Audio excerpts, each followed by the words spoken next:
अस्सलामुअलैकुम। उम्मीद है कि आप सब खैरियत से होंगे।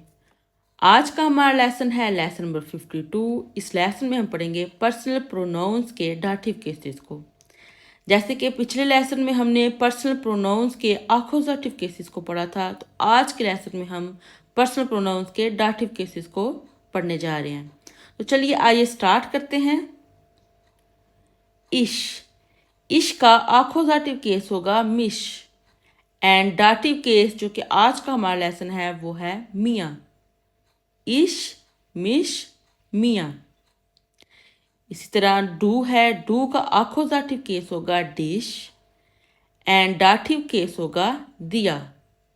डू, डिश, दिया। जैसे कि हम इंग्लिश में पढ़ते हैं I, my, me, you, yours, he, his, him. ये वही जो हैं केसेस हैं जो कि हम आज जर्मन में पढ़ रहे हैं। इसी तरह नेक्स्ट है एया। एया का अक्यूजेटिव केस होगा इन, एंड डाटिव केस होगा इन। एया, इन, इम। नेक्स्ट है जी। जी का अक्यूजेटिव केस भी जी होगा, एंड डाटिव केस जो है वो चेंज होगा इया। जी, जी, इया। नेक्स्ट है एस। एस का अक्यूजेटिव केस भी एस ही रहेगा same, and dative case change होगा, वो होगा ईम। एस, एस, ईम। इस तरह नेक्स्ट है विया। विया, उन्स, उन्स। अक्यूजेटिव केस भी उन्स होगा और डाटिव केस भी उन्स। विया, उन्स, उन्स। नेक्स्ट है इया। इया का अक्यूजेटिव केस है ओइश, ओइश, एंड डाटिव केस भी ओइश है। ये दोनों अक्यूजेटिव और डाटिव केस दोनों ही ओइश होंगे इया के। इया, ओइश, ओइश। नेक्स्ट है जी। जी, इस जी का मीनिंग है दे, वो। जी, जी, इनन। जी, जी, इनन। नेक्स्ट लास्ट है, लास्ट वन कैपिटल एस के साथ जो जी है, जिसका मीनिंग यू होता है। किसी को फॉर्मल वे में आप कहने के लिए, जब हम आप करके, आप जनाब करके बात करते तो हम जी यूज़ करते हैं, जी। एंड अक्यूजेटिव केस भी जी है, एंड डाटिव केस जो है वो इनन होगा।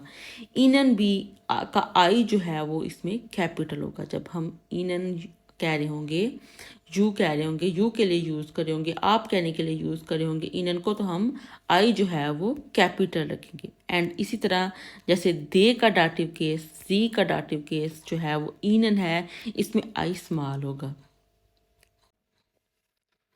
डाटिव केसेस को हमने सीख लिया। अब क्वेश्चन ये अराइज होता है कि हमने डाटिव केस को यूज़ कब करना है। तो डाटिव केस, इसके लिए दो केसेस हैं। फर्स्ट है simple case and second specific case. Simple case ये है कि जब सेंटेंस के अंदर तीन नाउन आ रहे होंगे, देन हमने डाटिव केस को यूज़ करना है। जैसे कि हमने पहले पढ़ा कि सेंटेंस के अंदर एक नाउन आ रहा हो तो हम नोमिनेटिव केस को यूज़ करते हैं, दो नाउन आ रहे हो तो हम अक्यूजेटिव केस को यूज़ करते हैं, एंड इसी तरह तीन नाउन आ रहे हो देन डाटिव केस यूज़ होता है। ठीक है, आज हम डाटिव केस पढ़ेंगे। तो जब तीन नाउन आ रहे होंगे तो फर्स्ट नाउन जो है, जो कि एज अ सब्जेक्ट यूज़ हो रहा होगा, उसके साथ हम नोमिनेटिव केस को यूज़ करेंगे, एंड डायरेक्ट ऑब्जेक्ट के साथ हम अक्यूजेटिव को, एंड इनडायरेक्ट ऑब्जेक्ट के साथ हम डाटिव केस को यूज़ करेंगे। नेक्स्ट हम एग्जाम्पल के साथ ये देखेंगे कि डायरेक्ट ऑब्जेक्ट और इनडायरेक्ट ऑब्जेक्ट क्या होते हैं, ये हम नेक्स्ट देखेंगे। फिलहाल हम सेकेंड केस जो है वो डिस्कस करते हैं। सेकंड केस ये है कि कुछ ऐसे स्पेसिफिक वर्ब्स होते हैं जिनके साथ हम हमेशा डाटिव केस को यूज़ करते हैं, और कुछ ऐसी स्पेसिफिक प्रपोजिशंस होती हैं जिनके साथ हमेशा जो है वो डाटिव केस लगता है। चलिए आइए इनको एग्जांपल्स के साथ देखते हैं। Der Mann gibt der Frau das Geld. Der Mann gibt der Frau das Geld. तो हमने ये पढ़ा था कि जिस सेंटेंस के अंदर तीन नाउन आ रहे हों तो उसमें डाटिव केस यूज़ होगा। सब्जेक्ट के साथ नोमिनेटिव केस यूज़ होगा, एंड बाकी जो दो ऑब्जेक्ट होते हैं, एक होता है डायरेक्ट ऑब्जेक्ट एंड सेकंड होता है इनडायरेक्ट ऑब्जेक्ट। डायरेक्ट ऑब्जेक्ट के साथ अक्यूजेटिव एंड इनडायरेक्ट ऑब्जेक्ट के साथ डाटिव केस यूज़ होगा। तो हमने ये देखना है कि डायरेक्ट ऑब्जेक्ट क्या होता है और इनडायरेक्ट ऑब्जेक्ट क्या होता है। तो इस सेंटेंस के अंदर सब्जेक्ट है दिया मन, उसके बाद आ रहा है वर्ब, उसके बाद दो जो है वो ऑब्जेक्ट आ रहे हैं, दिया फ्रो एंड द स्केल्ट। दिया फ्रो जो है वो इनडायरेक्ट ऑब्जेक्ट है एंड द स्केल्ट जो है वो डायरेक्ट ऑब्जेक्ट है। ये हमें कैसे पता चला? डायरेक्ट ऑब्जेक्ट वो होता है जिसके बगैर सेंटेंस मुकम्मल ना हो। जैसे कि हम सेंटेंस अगर बनाएं, दिया मन गिफ्ट दिया फ्रो, तो ये 10 गेल्ट के बगैर सेंटेंस मुकम्मल नहीं हो रहा, कोई सेंस नहीं बन रही कि दिया मन गिफ्ट दिया फ्रो क्या, तो ये सेंटेंस मुकम्मल नहीं हो रहा। इसके लिए ये जो 10 गेल्ट है वो होगा डायरेक्ट ऑब्जेक्ट, यानी कि इसके साथ इसके बगैर जो है वो सेंटेंस मुकम्मल नहीं होता, ये होगा direct object. And indirect object वो होता है जिसके बगैर भी सेंटेंस मुकम्मल हो जाता है। तो इनडायरेक्ट ऑब्जेक्ट जो है वो दिया फ्रो है, यानी कि इसके बगैर अगर हम सेंटेंस बनाएं, दिया मन गिफ्ट द स्केल्ट, तो ये सेंटेंस इसकी सेंस बन रही है। तो ऐसा ऑब्जेक्ट जिसके बगैर सेंटेंस मुकम्मल हो जाता है वो इनडायरेक्ट ऑब्जेक्ट होता है, और ऐसा ऑब्जेक्ट जिसके बगैर सेंटेंस मुकम्मल ना हो वो डायरेक्ट ऑब्जेक्ट होता है। तो इस सेंटेंस के अंदर द स्केल्ट जो है वो डायरेक्ट ऑब्जेक्ट है एंड दिया फ्रो जो है वो इनडायरेक्ट ऑब्जेक्ट है। इनडायरेक्ट ऑब्जेक्ट के साथ हमने डाटिव केस को यूज़ करना है।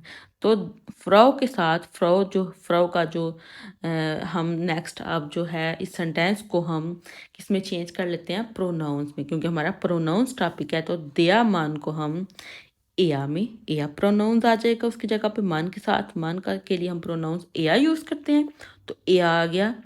नेक्स्ट है गिफ्ट वर्ब गिफ्ट, दिया फ्रो, फ्रो का जो प्रोनाउन है फ्रो के लिए हम जी यूज़ करते हैं। तो जी का हमने डाटिव केस क्या पढ़ा था, इया, हमने पढ़ा जी जी, जी का जो है नोमिनेटिव केस है जी, आखोजाटिव भी जी है और डाटिव जो है वो इया है। तो दिया फ्रो जो है वो क्या था, डाटिव था, हमने उसकी जगह पे इया लिख लिया, डाटिव केस यूज कर लिया इया।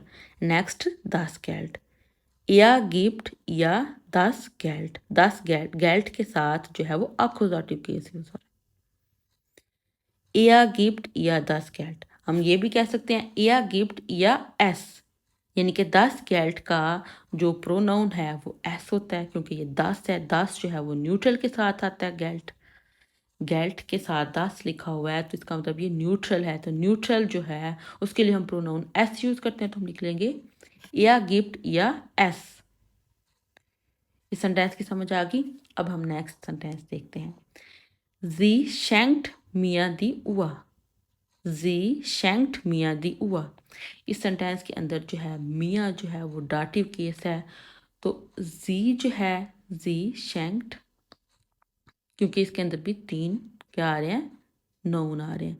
जी सेकंड मियाँ यानी कि मुझे, मियाँ का मीनिंग ये होता है मुझे, तो मुझे भी एक क्या है, नाउन है, प्रोनाउन है। और दी उआ जो है घड़ी है, तो ये भी नाउन है, तो हम कहेंगे जी शैंक्ट मियाँ दी उआ। मियाँ जो है वो इनडायरेक्ट ऑब्जेक्ट है, तो इसके साथ डाटिव केस आएगा, ठीक है, जी शैंक्ट मियाँ दी उआ। नेक्स्ट हम ऐसे वर्ब्स देखने वाले हैं जिनके साथ डाटिव केस आता है, वर्ब प्लस डाटिव। जैसे कि हमने इस लेसन के स्टार्ट में पढ़ा था कि कुछ ऐसे वर्ब्स होते हैं जिनके साथ हम हमेशा डाटिव केस को यूज़ करते हैं। तो अब हम वो वर्ब्स देखेंगे, उनके साथ हम डाटिव केसेस को यूज़ करेंगे। तो चलिए आइए स्टार्ट करते हैं। हेल्फन, हेल्फन का मीनिंग होता है मदद करना, और ये एक ऐसा वर्ब है जिसके साथ हम हमेशा डाटिव केस को यूज़ करते हैं। जैसे कि सेंटेंस है हेल्फन से रिलेटेड, इश हेल्फे दिया, इश हेल्फे दिया। सेंटेंस स्ट्रक्चर ये होगा कि सबसे पहले सब्जेक्ट आता है, उसके बाद वर्ब, एंड वर्ब के फौरन बाद उसके साथ जो है डाटिव केस यूज होगा। तो दिया जो है वो यू का डाटिव केस यानी कि डू का डाटिव केस है, डू का डाटिव केस जो है वो दिया होता है, तो हम दिया लगाएंगे, इश हेल्फे दिया, लेकिन मैं तुम्हारी मदद करूंगा, तो तुम्हारी का जो प्रोनाउन जो है वो जर्मन लैंग्वेज में डू यूज करते हैं, तो डू का डाटिव केस होगा दिया, तो हम यूज करेंगे इश हेल्फे दिया। मैं तुम्हारी मदद करूँगा। इसी तरह है वर्ब गेफालन। गेफालन का मीनिंग होता है पसंद करना। ये भी एक डाटिव वर्ब है, यानी कि इसके साथ भी हम डाटिव केस यूज़ करते हैं। जैसे कि सेंटेंस है दास आउट हो गेफेल्ट मिया। दास आउट हो गेफेल्ट मिया, मुझे गाड़ी पसंद है। यानी कि मुझे का के लिए हम जो है वो, यानी कि मैं कहने के लिए इश यूज़ करते हैं। तो इश का जो डाटिव केस है वो मिया है। तो हम गिफालन के बाद जो है, गिफालन का जो डाटिव केस है, जो गिफालन क्योंकि डाटिव वर्ब है, तो इसके बाद जो है वो मिया जो है वो डाटिव प्रोनाउन आ जाएगा। दास आउट हो गेफेल्ट मिया, डाटिव केस यूज करेंगे। इसी तरह पासन। पासन का मतलब होता है फिट होना, ठीक है। तो दास हैम्ड फास्ट ईम निस्ट। दास हैम्ड पास्ट ईम निस्ट, तो इसका मीनिंग है कमीज इसे फिट नहीं आई। तो दास हैम्ड जो है वो वर्ब सब्जेक्ट है, उसके बाद पास्ट वर्ब आ रहा है। ईम जो है वो प्रोनाउन है, यानी कि इसे कहने के लिए हम ईम यूज करते हैं। ईम जो है वो डाटिव है, डाटिव प्रोनाउन। पास्ट के बाद हमने कहा कि जो वर्ब होगा उसके फौरन बाद जो है वो डाटिव केस आएगा। तो डाटिव केस आ गया ईम निस्ट। दास हैम्ड पास्ट ईम निस्ट। डैंखन। डैंखन का मीनिंग होता है शुक्रिया करना। ये भी एक डाटिव वर्ब है। इसके साथ हम डाटिव केस यूज करेंगे इश डांके दिया। इश डांके दिया, मैं आपका शुक्रिया अदा करता हूँ। तो दिया जो है वो एक डाटिव केस है, डाटिव प्रोनाउन। अब नेक्स्ट आ जाता है प्रेपोजिशन प्लस डाटिव। कुछ ऐसी, हमने ये भी कहा था कि कुछ ऐसी प्रेपोजिशंस होती हैं जिनके साथ हम डाटिव केस को यूज करते हैं। अब हम वो कुछ प्रेपोजिशंस देखते हैं। उनमें से एक जो है वो मीट है। मीट के साथ हम हमेशा डाटिव केस यूज करते हैं। जैसे कि सेंटेंस है, मीट का मीनिंग होता है के साथ, साथ होना, ठीक है। इश्कों में मिट दिया, मैं आपके साथ आ रहा हूँ। तो मैं आपके साथ आ रहा हूँ, इश्कों में मिट दिया। साथ के लिए हम यूज करते हैं मीट। तो मीट के साथ जो है वो डाटिव केस, डाटिव प्रोनाउन जो है वो दिया यूज होगा। इश्कों में मिट दिया। हमारा आज का लेसन यहाँ पे एंड होता है। उम्मीद है कि आप लोगों को इस लेसन की समझ आ गई होगी। लेकिन फिर भी आप लोगों का कोई क्वेश्चन है तो आप लोग मुझसे कमेंट्स में पूछ सकते हैं। और अगर आप लोगों को मेरी ये वीडियो अच्छी लगी है तो इस वीडियो को लाइक और इस चैनल को सब्सक्राइब करना मत भूलिएगा। अल्लाह हाफिज़।